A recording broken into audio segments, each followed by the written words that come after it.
എന്തോ ആർക്കും എന്നെ അങ്ങോട്ട് ഇഷ്ടമല്ലായിരുന്നു. അങ്ങനെ ഒരു അട്ടായി പോയിരുന്നു. ചിത്രൻ, കഴിഞ്ഞ കുറച്ച് ദിവസങ്ങളായിട്ട് സോഷ്യൽ മീഡിയ മുഴുവൻ ട്രെൻഡിങ് ആയിക്കൊണ്ടിരിക്കുന്ന ഒരു പേരാണ് കൊല്ലം സുധി. കൊല്ലം സുധിയും രേണു സുധിയും, ഇവർ രണ്ടുപേരും അല്ല നമ്മളുടെ വിഷയം.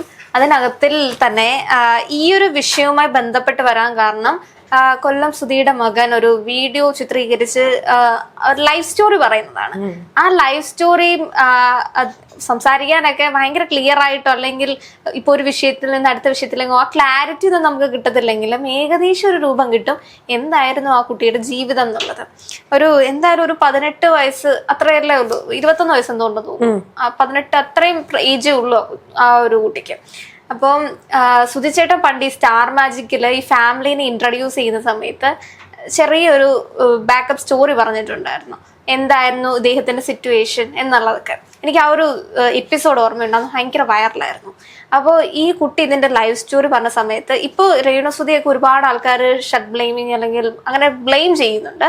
പക്ഷേ ഒരു കുട്ടിക്ക് ഇങ്ങനെ ഉണ്ടാവരുതേ എന്ന് നമുക്ക് തോന്നിപ്പോകുന്ന ഒരു ലൈഫ് സ്റ്റോറി, ഇത്രയധികം ട്രോമകളിലൂടെയൊക്കെ ആ ഒരു കൊച്ച് കടന്നു വന്നല്ലോ എന്ന് ആലോചിക്കുമ്പോൾ ഈ പാരന്റിങ്ങിന്റെ ഒരു പ്രധാന പ്രത്യേകത ഇത്തരം ആൾക്കാരുടെ ലൈഫ് കാണുമ്പോഴാണ് നമുക്ക് മനസ്സിലാവുന്നത്. എന്തുകൊണ്ട് ഒരു ബെറ്റർ പേരന്റിങ് വേണം, അല്ലെങ്കിൽ ബെറ്റർ പേരന്റിങ് കിട്ടാത്ത ലൈഫ് എന്തായിരിക്കും എന്നുള്ളത് നമുക്ക് ഒരു മനസ്സിലായ അല്ലെങ്കിൽ ഒന്നും കൂടെ കാണിച്ചു തന്നൊരു വീഡിയോ ആയില്ലേ ഇത്.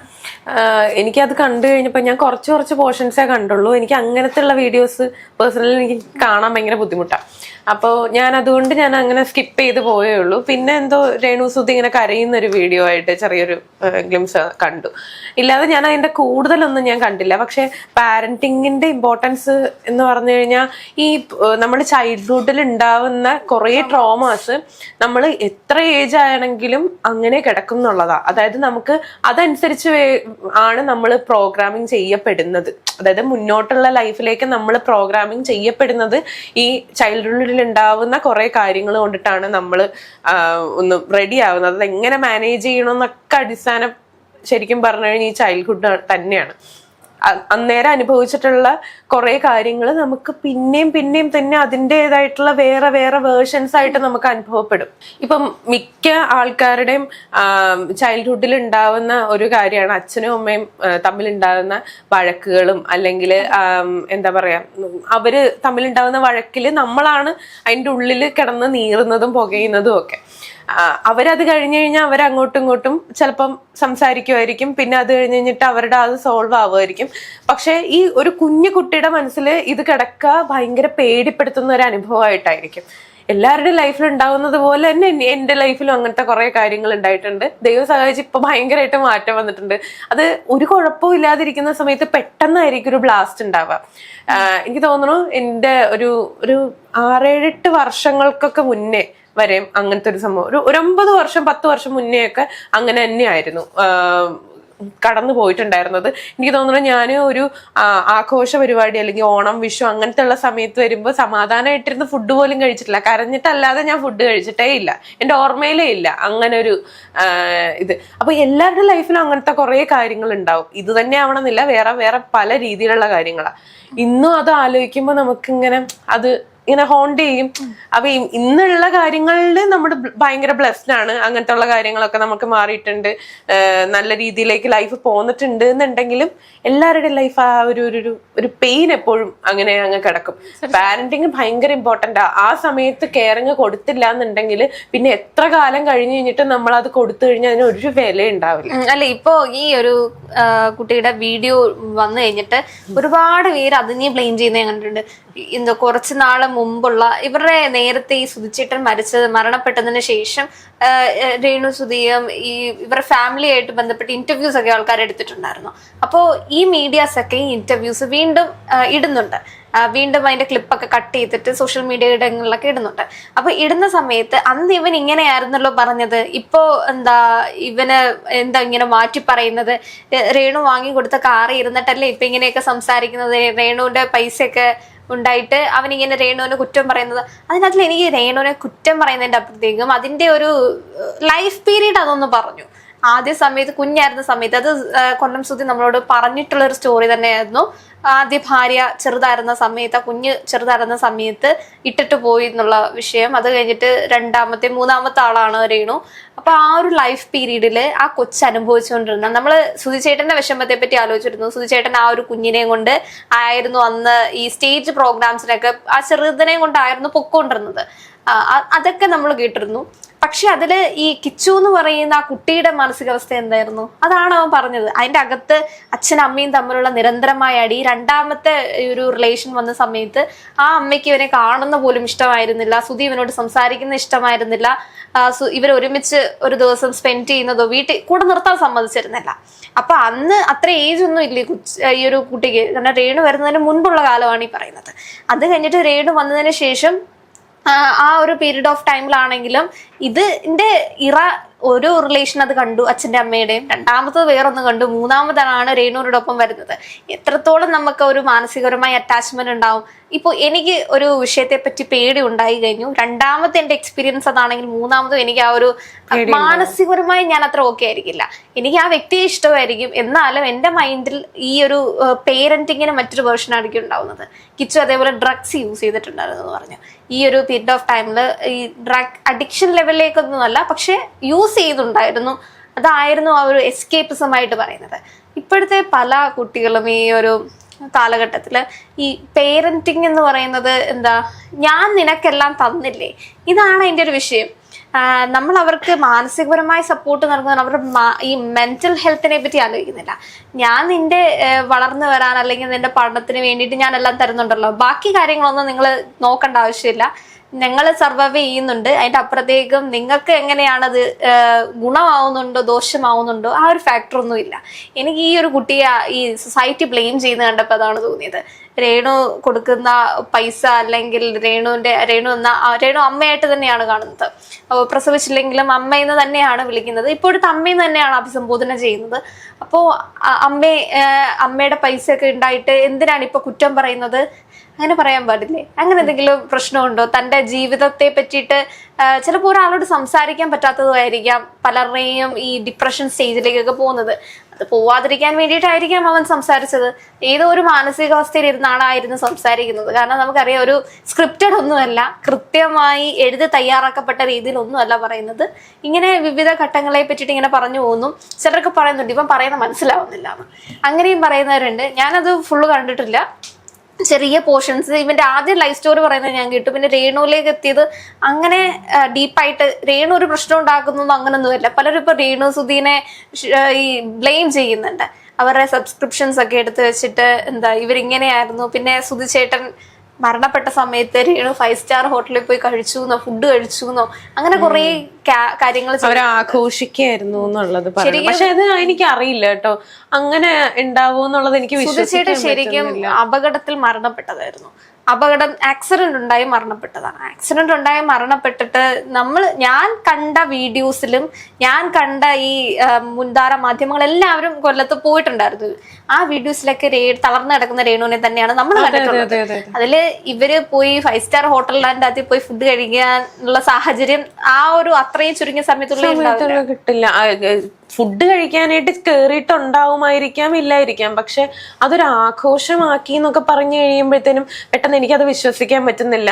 അതെന്തുകൊണ്ട് അങ്ങനെ പറഞ്ഞെന്നുള്ളത് അറിയില്ല. ചിലപ്പം അങ്ങനെ എന്തെങ്കിലും ഉണ്ടായിരിക്കാം, അവരങ്ങനെ പറയണമെങ്കിൽ എന്തെങ്കിലും ഉണ്ടായിരിക്കാം. മകൻ ഇത്രയും പറഞ്ഞിട്ടില്ല, ബാക്കി പറഞ്ഞിട്ടുള്ള മീഡിയാസ് ആയിരുന്നു. അവര് മീഡിയാസിന്റെ പേര് തന്നെയാണ് പറഞ്ഞിട്ടുള്ളത്. ഫേസ്ബുക്കിൽ ഉൾപ്പെടെയുള്ള മാധ്യമങ്ങളിൽ ഇവര് 5 സ്റ്റാർ ഹോട്ടലിൽ പോയി ആഘോഷിക്കുകയായിരുന്നു എന്ന് മാധ്യമങ്ങൾ പറഞ്ഞു എന്നാണ് പറയുന്നത്, മകൻ പറഞ്ഞു എന്നല്ല. അപ്പോ അത്തരത്തിലൊരു സ്ലട്ട് ഷെയ്മിങ് ശരിക്കും കിച്ചുവിന്റെ ലൈഫ് സ്റ്റോറി പറയുമ്പോഴത്തേക്കും അത് രേണുവിലേക്ക് എങ്ങനെയാണ് എത്തുന്നത് മനസ്സിലാവുന്നില്ല. അത് എന്തായാലും എത്തുമല്ലോ. കാരണം എന്താന്ന് വെച്ചാൽ രേണു സുധി എന്ന് പറഞ്ഞു കഴിഞ്ഞാൽ ഇപ്പൊ ഇൻസ്റ്റാഗ്രാം തുറന്നു കഴിഞ്ഞു കഴിഞ്ഞാൽ 2-3 റീലുകൾ നമ്മള് അവരുടെ കണ്ടു കഴിഞ്ഞാൽ പിന്നെ വരുന്നതൊക്കെ രേണു സുധിയാണ്. ഇൻസ്റ്റാഗ്രാമില് ഫുള്ള് രേണു സുധിയാണ്. അപ്പം എന്തായാലും ഇവരുടെ ഭാഗത്തുനിന്ന് അല്ലെങ്കിൽ അവരുടെ എന്തെങ്കിലും ഒരു കുടുംബത്തിന്റെ കാര്യങ്ങൾ എന്തെങ്കിലും പറഞ്ഞു കഴിഞ്ഞാൽ നേരെ രേണു സുധിയിലേക്ക് പോകും. എനിക്ക് തോന്നുന്നു അവർക്ക് വീട് വെച്ചു കൊടുത്ത ആള് വരെ എന്തെങ്കിലും പറഞ്ഞു കഴിഞ്ഞാൽ രേണു സുധിക്ക് വീട് വെച്ച് കൊടുത്ത ആള് എന്നുള്ള രീതിയിലായിരിക്കും അവരെ പറയാം. അങ്ങനെ അത്രത്തോളം അവരിപ്പൊ എല്ലാവർക്കും അറിയാം രേണു സുധീനെ. പക്ഷെ രേണുവിന്റെ ഒരു സ്പെഷ്യാലിറ്റി എന്താന്ന് വെച്ച് കഴിഞ്ഞാൽ രേണു ആ കരഞ്ഞ വീഡിയോ ഇട്ടു. രേണുവിനെ ഇത് കുറെ കേട്ട് ഇപ്പൊ കുറച്ച് വർഷമായില്ലേ, 1-2 വർഷമായില്ലേ ഈ സുധിച്ചേട്ടൻ പോയിട്ട്. അപ്പോ അതിന്റെ അകത്തിൽ നിന്ന് തന്നെ ഇവർ ഈ സർവൈവൽ മൂഡിലേക്കാണ് ശരിക്കും രേണു വന്നത്. നമ്മൾ ആദ്യ സമയത്ത് രേണുവിന്റെ പ്രതികരണങ്ങൾ കേട്ടാൽ നമുക്ക് മനസ്സിലാവും ഭയങ്കര ഡെസ്പായിട്ട് പൊട്ടിത്തെറിക്കുന്ന ഒരു സംവിധാനമായിരുന്നു.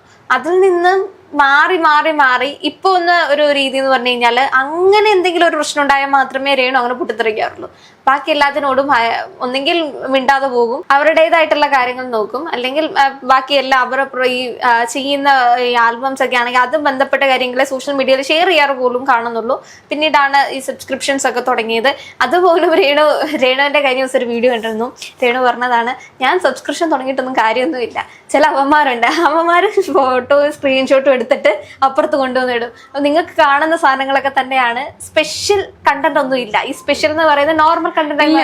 അത് രസം എന്താന്ന് വെച്ച് കഴിഞ്ഞാൽ ഇപ്പം നമ്മൾ ഇങ്ങനെ നിൽക്കുന്ന ഒരു ഫോട്ടോ അല്ലെങ്കിൽ ഇങ്ങനെ നിൽക്കുന്ന ഒരു വീഡിയോ ചിലപ്പോ കുറച്ച് കഴിയുമ്പോഴത്തേനെ ഇങ്ങനെ ഒന്ന് കുനിഞ്ഞിട്ടായിരിക്കാം ആ എക്സ്ക്ലൂസീവ് കണ്ടന്റിൽ ഇടുന്നത്. അതാണ് സബ്സ്ക്രിപ്ഷൻ, അതാണ് ഇവരുടെയൊക്കെ രീതിയിലുള്ള എക്സ്ക്ലൂസീവ് കണ്ടന്റ് എന്ന് പറയുന്നത്. ഇൻസ്റ്റഗ്രാം എനിക്കറിയില്ല ഇൻസ്റ്റഗ്രാം ഇത് ഉദ്ദേശിച്ചിട്ടുണ്ടോ എന്നുള്ളത്. കാരണം എക്സ്ക്ലൂസീവ് കണ്ടന്റ് എന്നുള്ളത് കൊണ്ട് ഉദ്ദേശിക്കുന്നത് അവർക്ക് അവരുടെ സബ്സ്ക്രൈബേഴ്സിന് മാത്രമായിട്ട് കൊടുക്കുന്ന കുറച്ച് എന്താ പറയാ നമ്മുടെ പ്രൊഫൈലിലല്ലാണ്ട് വരുന്ന കുറച്ചുകൂടി എക്സ്ക്ലൂസിവിറ്റി തോന്നിക്കുന്ന രീതിയിലുള്ള കണ്ടന്റുകൾ ഇൻസ്റ്റഗ്രാം ഉദ്ദേശിച്ചത്. ഇത് ആരാണ് ഈ തുണി അഴിച്ചിട്ട് തുടങ്ങിയെന്നുള്ളത് എനിക്കറിയില്ല. പക്ഷെ ഇതിന് വലിയൊരു സാധ്യത ഉണ്ടെന്നുള്ള രീതിയിലേക്കാണ് ഇപ്പൊ ആൾക്കാർ പറഞ്ഞത്. ആണുങ്ങളൊക്കെ പറഞ്ഞു കഴിയുമ്പോഴേക്കും എനിക്ക് അവർക്ക് ഒന്നുമില്ല ചെയ്യാൻ വേണ്ടിയിട്ട്, പെണ്ണുങ്ങളായി ജനിച്ചാൽ മതിയായിരുന്നു എന്നൊക്കെ പറഞ്ഞു കിട്ടുമ്പോ എനിക്ക് അവരുടെ അടുത്ത് അയ്യേ എന്നാണ് തോന്നണത്. എനിക്ക് സബ്സ്ക്രിപ്ഷൻ ഇങ്ങനെ ഓൺ ആയി കഴിഞ്ഞപ്പോഴത്തേനും ഞാനും അത് ഓൺ ആക്കിയിട്ട് പിന്നെ കുറച്ചേരം കഴിഞ്ഞിട്ട് കുറെ ദിവസങ്ങൾ ഇങ്ങനെ പാസ് ചെയ്യുമ്പോഴേക്കും എൻ്റെ അടുത്ത് 2-3 പേര് ഇങ്ങനെ ചോദിക്കാൻ തുടങ്ങി, ഓ നീ സബ്സ്ക്രിപ്ഷൻ സ്റ്റാർട്ട് ചെയ്തു. ഞാൻ പറഞ്ഞു ഞാൻ അതിനകത്തൊന്നും ഇട്ടിട്ടില്ല. അത് അങ്ങനത്തെ ഒരു എന്താ പറയാ ഫീച്ചർ ഓൺ ആയപ്പോഴേക്കും ഞാൻ ജസ്റ്റ് ഒന്ന് ഓപ്പൺ ആക്കി ഇട്ടേ ഉള്ളൂ. അപ്പൊ തന്നെ ഞാനത് ഓഫ് ചെയ്യുന്നത് എങ്ങനെയാന്ന് യൂട്യൂബിൽ പോയി പഠിച്ച് ഞാനത് ചെന്ന് ഓഫ് ആക്കി വെച്ചു അത് സബ്സ്ക്രിപ്ഷൻ. അല്ലെങ്കിൽ അടുത്ത ദിവസം ഇത് നമുക്ക് തന്നെ ആൾക്കാർ ഷെയർ ചെയ്തൊരു ചിത്രയുടെ സബ്സ്ക്രിപ്ഷനിൽ എന്താണ് അല്ല അത് സബ്സ്ക്രിപ്ഷന് അല്ലെങ്കിൽ ഈ ഒരു സംവിധാനത്തെ പറ്റി പറയാൻ തന്നെ കാരണം ഇതൊക്കെ ഓരോരുത്തർ പേഴ്സണൽ കാര്യങ്ങളാണ്. നമ്മുടെ സാമൂഹ്യ മാധ്യമങ്ങൾ എങ്ങനെ ഉപയോഗിക്കണം എന്നുള്ളത് നമ്മുടെ വ്യക്തിപരമായിട്ടുള്ള കാര്യങ്ങളാണ്. ഇതിലും ആരെയും നിർബന്ധിക്കുന്നില്ല. നമ്മൾ വന്ന് മര്യാദയ്ക്ക് പൈസ എടുത്തിട്ട് ഇങ്ങോട്ട് വരണം എന്നാരും ആരോടും പറയുന്നില്ല. അപ്പോ ഇതിനകത്തില് ഈ ഒരു വീഡിയോയുമായി ബന്ധപ്പെട്ട് പറയാൻ തന്നെ കാരണം കിച്ചു ആ ഒരു വീഡിയോ ഇട്ടതാണ്. അപ്പൊ ആ ഒരു കുട്ടിയുടെ ലൈഫ് പീരീഡ് കേട്ടപ്പോ വളരെ വിഷമം തോന്നി. ഒരു കുട്ടികൾക്കും അങ്ങനെ ഒരു ജീവിത കാലഘട്ടങ്ങൾ കൊടുക്കരുതേ. കാരണം അവരുടെ ചൈൽഡ്ഹുഡ് ആയിരിക്കും ഒരു ഏറ്റവും, നമ്മളെപ്പോഴും പറയില്ലേ നമ്മുടെ ചൈൽഡ്ഹുഡ് ആണ് എപ്പോഴും നമുക്ക് ഒരു മെമ്മറീസ് ആയിട്ട് ഉണ്ടാവുന്നത്. അത് ജീവിതകാലത്തിൽ പിന്നീട് എത്ര സന്തോഷങ്ങളും എത്ര ഈ ഡൗൺ ഒക്കെ വന്നു കഴിഞ്ഞാലും അന്ന് ഉണ്ടായ ഒരു ഇമ്പാക്ട് ഇപ്പൊ നമുക്ക് ഉണ്ടാവത്തില്ല. അന്ന് നമ്മൾ കടന്നുപോയ സാധനങ്ങൾ ഇപ്പൊ നമ്മുടെ മുമ്പിലേക്ക് എത്തിക്കഴിഞ്ഞാൽ നമുക്ക് വളരെ ഈസി ആയിരിക്കും. പക്ഷെ അന്ന് അങ്ങനെയല്ല. ഇന്ന് സപ്പോർട്ടായി നിൽക്കാൻ അച്ഛനില്ല, അമ്മയില്ല, സമൂഹത്തിന്റെ മുൻപിൽ അമ്മ ഉപേക്ഷിച്ചു പോയൊരു കുട്ടി. അതായിരുന്നു കുഞ്ഞിലത്തെ ഈ ഒരു കുട്ടിയുടെ അവസ്ഥ. പിന്നെ രണ്ടാമത് സുധിച്ചേട്ടൻ്റെ ലൈഫിലേക്ക് ഒരു ആള് വന്നപ്പോ പോലും അന്നും ഈ കുട്ടിക്ക് ഒരു സമാധാനം ഇല്ല. ഒന്ന് ആലോചിച്ച് നോക്കുക. അന്ന് രണ്ടാമത്തെ ഒരു ഹോപ്പാണ്, ഒരു അമ്മ വന്നു, അമ്മയുടെ സ്നേഹം ഇനി കിട്ടും എന്നൊരു ഹോപ്പിലേക്ക് വരുമ്പോ ആ അമ്മയ്ക്ക് ഈ കുട്ടിയെ വേണ്ടെന്ന് പറയുന്നു. പിന്നീട് കുറച്ചെങ്കിലും ഒരു ഹാപ്പി അല്ലെങ്കിൽ അങ്ങനെ ഒരു ജോണറിലേക്ക് വന്നത് ഇവന്റെ ആ ഒരു ഏജ് കുറച്ചും കൂടെ ഒന്ന് വളർന്നു കഴിഞ്ഞതിന് ശേഷമാണ്. ഒരു അമ്മയുടെ അത്യാവശ്യം ഉണ്ടായിരുന്ന സാഹചര്യങ്ങൾക്കൊന്നും ഈ കുട്ടിക്ക് അമ്മേനെ കിട്ടിയിട്ടില്ല. അതിനുശേഷമാണ് രേണു ലൈഫിലേക്ക് വരുന്നതും. പക്ഷെ അതാണെങ്കിൽ പോലും ഒരുപാട് നാള് ആ ഒരു ഫാമിലി ലൈഫ് അങ്ങ് മുന്നോട്ട് പോയിട്ടില്ല.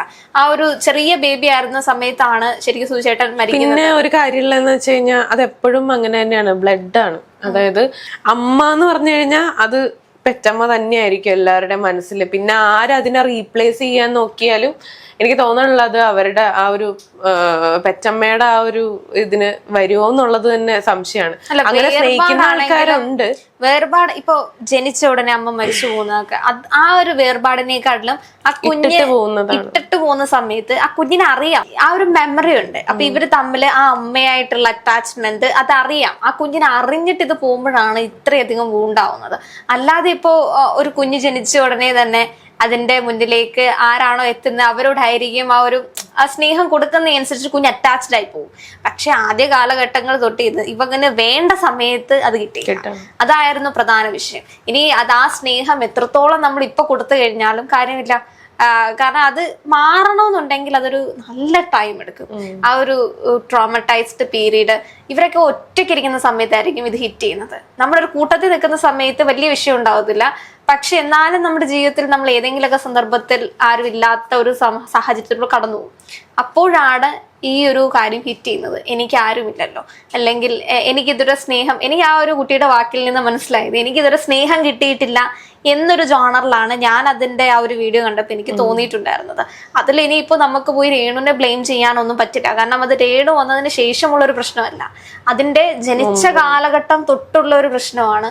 അതിനകത്ത് സുധിച്ചേട്ടന് ഇൻവോൾവ്മെന്റ് ഉണ്ട്, ആ ആദ്യ ഭാര്യയ്ക്ക് ഇൻവോൾവ്മെന്റ് ഉണ്ട്, ആ ഒരു പേരന്റിങ്ങിന്റെ അതെ രണ്ടാമത്തെ ആൾക്കും ഇൻവോൾവ്മെന്റ്. രണ്ടാമത്തെ ആളെ നമുക്ക് വീണ്ടും വലിച്ചിടാൻ പറ്റത്തില്ല. കാരണം ഈ ഒരു പ്രസവിച്ച അമ്മയേക്കാൾ അത്രയും ഒരു ഉത്തരവാദിത്തങ്ങൾ പിന്നെ അങ്ങനെയല്ല, മാനസിക പരിഗണന എന്നുള്ളൊരു സാധനം ഉണ്ട്. അതായത് അവർക്ക് കുട്ടിയുള്ളത് അറിയാവുന്നതാണ്. അത് കഴിഞ്ഞിട്ട് വരുമ്പോ ആ കുട്ടിക്ക് വേണ്ടിയിട്ടുള്ള കരുതൽ കൊടുക്കേണ്ടത് ഒരു മനുഷ്യൻ എന്ന രീതിയിൽ അവർക്ക് നോക്കാമായിരുന്നു.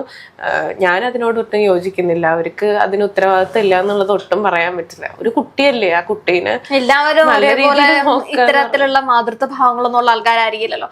അല്ലെങ്കിൽ പിന്നെ ഈ കുഞ്ഞിനെയൊക്കെ എറിഞ്ഞു കൊല്ലുന്ന അമ്മമാരെ ഇപ്പൊ നമ്മൾ എന്താ പറയുക, അല്ലെങ്കിൽ മറ്റൊരു ജീവിതത്തിന് വേണ്ടിയിട്ടൊക്കെ കൊല്ലുന്ന പോസ്റ്റ്മോർട്ടം ഡിപ്രഷൻ ഒന്നും അല്ല, അല്ലാതെ ഈ കുഞ്ഞിനെയൊക്കെ സ്വന്തം സുഖത്തിനായിട്ടൊക്കെ കൊല്ലുന്ന അമ്മമാരും ഉള്ളൊരു സ്ഥലമാണല്ലോ ഇത്. ഇപ്പൊ എല്ലാ അമ്മമാരും ഒരേ രീതിയിലുള്ള വികാരമുള്ള ആൾക്കാരാണെന്ന് നമുക്ക് പറഞ്ഞു വെക്കാൻ പറ്റില്ല. കാരണം നമ്മുടെ മുമ്പിലെ ജീവിതങ്ങൾ അങ്ങനെയാണ്. അവരെ അമ്മ എന്ന് പറയാൻ പറ്റില്ല.